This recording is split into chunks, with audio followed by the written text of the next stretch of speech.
ఆంధ్ర ప్రాంతంతో ఉన్న ఒకే ఏకైక సంబంధం తిరుపతి. తెలంగాణలో పుట్టిన ప్రతి బిడ్డ తిరుపతిలో తలనీలాలు సమర్పించుకోవాలి, మొక్కుకోవాలనేది.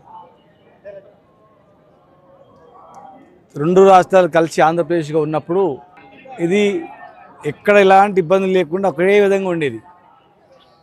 రెండు రాష్ట్రాలు విడిపోయిన తర్వాత డిఫరెన్సెస్ లేకుండా ప్రజలను కలిపిన దానిలో మా ప్రభుత్వంతో పాటు తిరుపతి దేవస్థానం టీటీడీ పాలక మండలి కూడా. ఎందుకంటే ఏర్పడిన తర్వాత ఎలాంటి డిఫరెన్స్ లేకుండా దర్శనాలు అన్నీ జరిగినాయి గతంలో చంద్రబాబు నాయుడు గారు ఉన్నప్పుడు. తర్వాత జగన్ గారు వచ్చిన తర్వాత కూడా కొనసాగింపుగా జరిగింది. కానీ ఈరోజు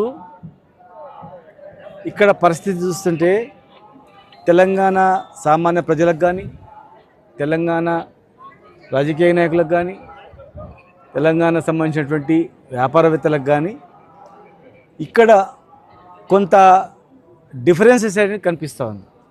ఇది మంచి పరిణామం కాదు. ఎందుకంటే టీటీడీ పాలక మండలి అంటే మాకు గొప్ప గౌరవం.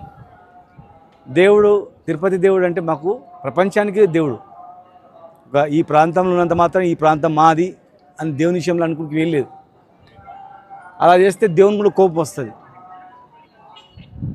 ఒకే మాదిరిగా ఉండాలి.